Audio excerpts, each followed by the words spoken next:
Hello and welcome to another episode of Launch Legends. Today we're joined by Ricky of Pixel Graffiti. Ricky's agency has done design work on many of the biggest launches in online marketing space. So he has first-hand experience in how a successful launch should be structured. There's a ton of value Ricky provides in this interview.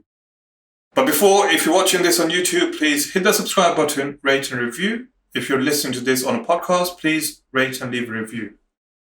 Hey Ricky, thank you for being on the show. So first of all, let me tell you, man, I love your setup, all the two screens and the keyboard. But anyway, Appreciate it. Can you start with telling me how you got into online marketing? Let's begin with that. So we're looking at I want to say it's been 12 years now. I started on the Warrior Forum. I know you've heard of the Warrior Forum. So I got into graphic design about 20 years ago, doing a lot of local brick and mortar type of stuff. Not so much internet marketing stuff. So then I got into a bind. I basically burned out all my local clients, needed some more work. And I don't remember how I stumbled upon the Warrior Forum. But basically, I found the Warrior Forum and I found the for hire section and basically saw where people were just kind of posting their portfolios on there. And that's how they were kind of bringing in work. So I just went ahead and I posted a bunch of the stuff that I had designed in the past. And little by little, people started hitting me up, started doing good work for them and worked my way down up from then. Great. So how long before you actually first started making significant money from Warrior Forum? I'd probably say a good year or two. At the beginning, you kind of have to start with low pricing on there because a lot of people wouldn't come to me unless I had a good set of reviews.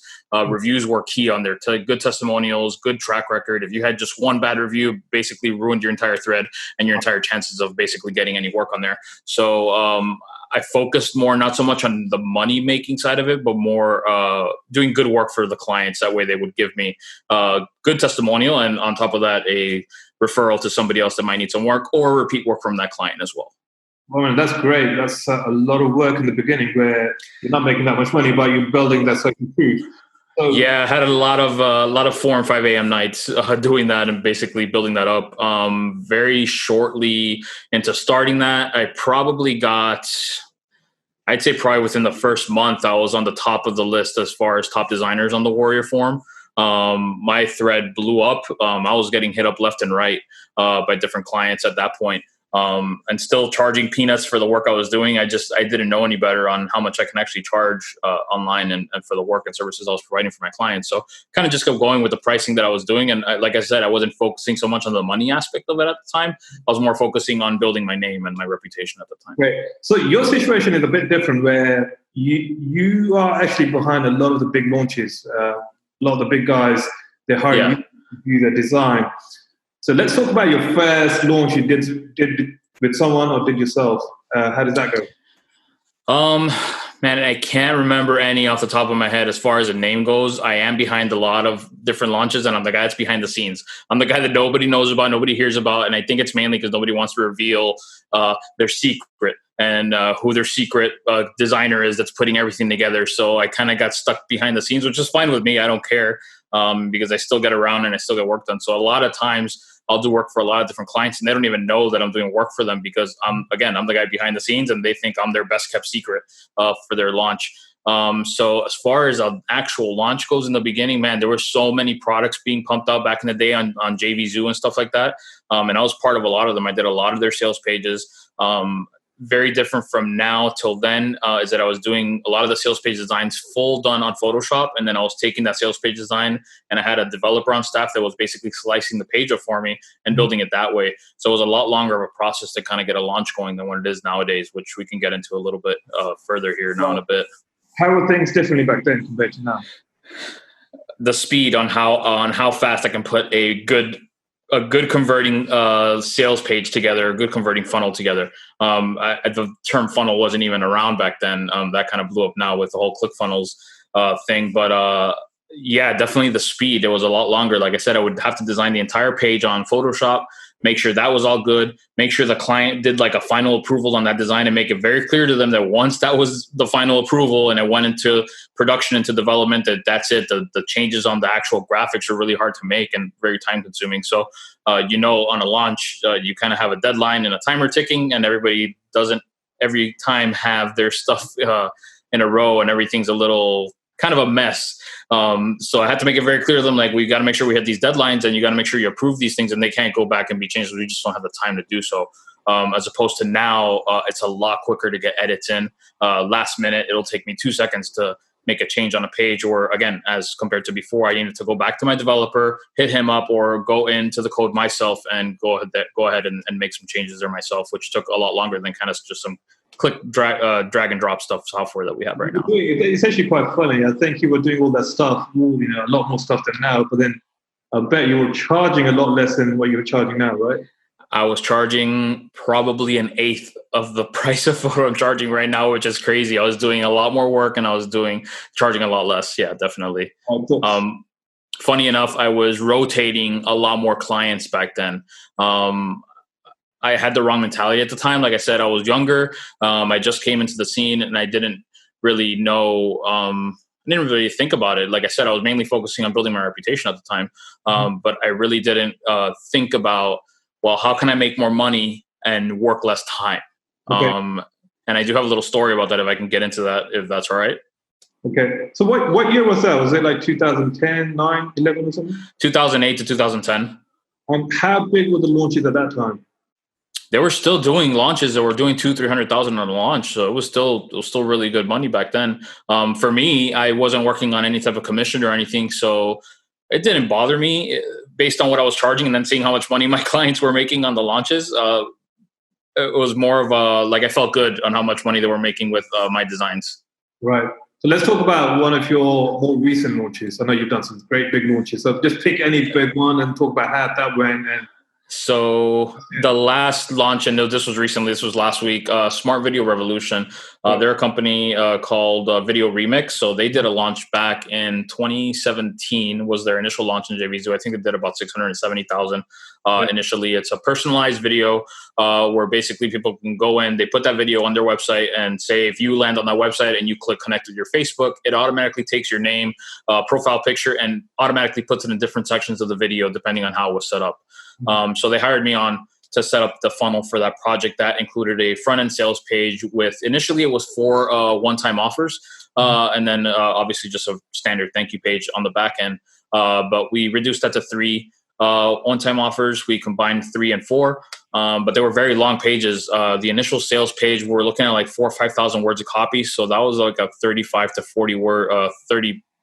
40 page document of copy that I had to design. And same thing with the 2, probably OTO 1 and 2 were probably just as long. And then OTO 3, we kind of brought it down a little bit. So it was a lot of work to get done that we had to get done in a week. Luckily, like I said, compared back then to now, it wasn't such a worry because now I use ClickFunnels. So using ClickFunnels, I don't design the entire page in Photoshop right now. What I do is that I open up Photoshop on one side and I open up ClickFunnels on the other side. And I kind of work in conjunction with both. If I need some graphics, I'll jump into Photoshop real quick. I'll bust out the graphics, and then I'll import them into ClickFunnels, and I'll go building out the page in ClickFunnels step by step as I build the graphics in Photoshop. So I don't need a developer anymore to basically slice up my graphics and do those changes. And I bang out the pages in probably a quarter amount of the time. On top of all that, if there's any type of change that needs to be done, it takes me literally 2 seconds to make that change. So even during the launch, we have to do stuff like update the coupon, update timer, stuff like that. And you're talking about a 3-second change on top. If I wasn't around to do it, it was very easy for me to tell either the launch manager, a copywriter, even the JV manager to kind of, hey, jump in at this time and make this change, shoot him a quick 2-second video and just show him how to do it. Just as long as he can click his mouse, he could basically make the change. So it was a lot different than back then. Back then, I kind of had to stick around for the entire launch and make sure I was available, like just in case something happened, something went down, or anything like that. So wow. So I mean, you've got lots of experience. So just imagine someone's watching this and they're trying to figure out how to do a successful launch. So let's talk about a successful launch sequence from the point where you have a great product and you have to launch it. What would you do? What kind of steps someone needs to take? Number one, make sure you have a very good copywriter on your side. Copy is extremely important. Not so much because it's the message that's being sold, but as a designer, if I don't have good copy to work with, I cannot make your message be sold properly. It's not going to convert properly. It's not going to sell well. So I need very strong copy to be able to grab that copy and visually display it. So I would strongly suggest getting a very strong copywriter, and B, a very strong designer to put your offer together. On top of that, if you don't have your funnel laid out already, if you don't have experience in the space, I would strongly suggest some type of consulting from somebody that has done it before, and kind of tell you basically how to structure your offer and how to structure your funnel.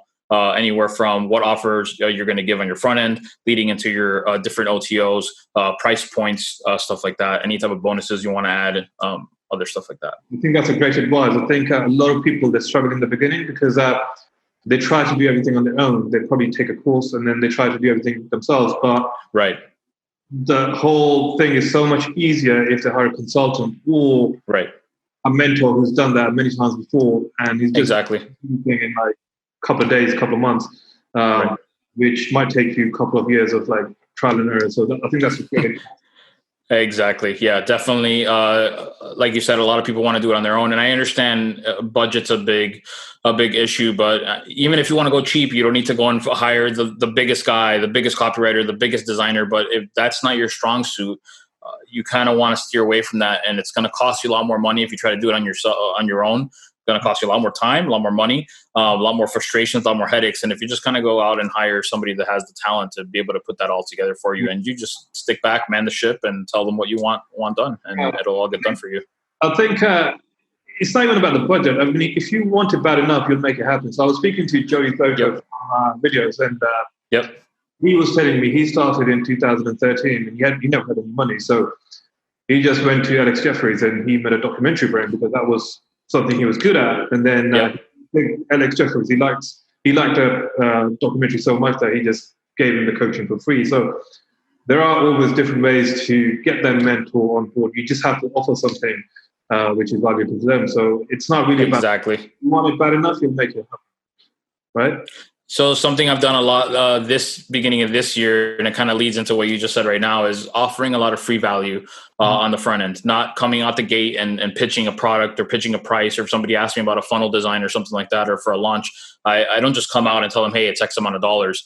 I honestly just give them free, solid advice, because honestly, after half an hour of giving them that free, solid advice, they're going to trust you so much that they're just going to pick you up and hire you. Great. So Ricky, one more thing. So you've been through a bunch of launches. I keep saying that. Yep. Just imagine a scenario where you have a great product, but then a launch for that might do really well, but then you have another great product where the launch for that might not do well at all. So after seeing so many launches, what's the main difference between a great launch and a launch that just doesn't do that well? Organization, 100%. The product has nothing to do with it. Going back to where I said that your copy and design is very important. Unless you're organized and you can put everything together, it's not going to sell, right? So I think it's more important to make sure you have an end goal in mind and you make it to that end goal and you hit that deadline, because during that time you're putting together JVs, you're getting a lot of your launch copy done, a lot of your stuff that's getting you set up for that launch, that big launch day, right? So I feel like organization is probably the number one thing. If you're not organized, you're never going to make it to that deadline with everything you need to be able to launch properly. And if you can't launch, well, you're not going to make any money. So what's better, making $1,000 or making $0? You don't have to make $100,000 launch, $200,000 launch, but at least make it a successful launch. That way your next launch should just keep getting bigger and bigger. Yeah, I think that builds up on what you just said. You need a good mentor or consultant to actually keep you accountable as well. He knows how organized you need to be, and he'll be there to make sure that you're not just doing something else. So apart from getting like a mentor on board, being organized, getting the right copywriter and a good designer, what else can you offer someone? What other advice can you offer to someone who's listening to this and trying to start in the launch space? Man, I say there's a lot of, especially, and I keep bringing up ClickFunnels because that's my bread and butter right now, as far as my main tool that I use for the launches for everybody right now at this time. And the ClickFunnels group is a place on Facebook where people are going and getting a lot of advice from people, a lot of help. So I see a lot of times where somebody will go on there and look for, let's say they make a post looking for a designer. You have a launch coming up, and you go on there, hey, I need a funnel designer who can help me. You're going to blow up your inbox. There's going to be hundreds upon hundreds upon hundreds of messages in there. And I think the key problem and the key mistake people are making is that they're hiring based on price. not so much experience, any type of credibility they might have. And I think you really need to look at who it is that's bidding on your project, who it is you're hiring, who it is you're picking up, because I think there's a lot of people right now that are calling themselves experts in the field, and they're not. And all they're going to do is jam you up more. A lot of times I'll have somebody hit me up. I'll give them a quote. They'll tell me it's way too much money. It doesn't hurt me. I have no problem with that, but I'll make it clear to them. If you go with let's say the $500 funnel guy, as opposed to the guy that's charging 5 times that, you might end up spending even more money, because you're going to end up getting to the point where you realize, hey, the cheap guy didn't work. So let me go find the more expensive guy. So now not only did you pay that first guy and wasted those 2 weeks worth of time, now you're calling, say, someone like me, and spending a lot more time with me last minute to try to get everything up and running. It's going to cost you a lot more money, a lot more time, a lot more long nights trying to get that up and running and going the way it should have gone from the beginning. Great. Ricky, thank you very much, man. Thank you for being on the show. And Definitely. I hope I can get those screens like yours as well in my studio. Definitely. And see you soon, man. All right, man. Take care.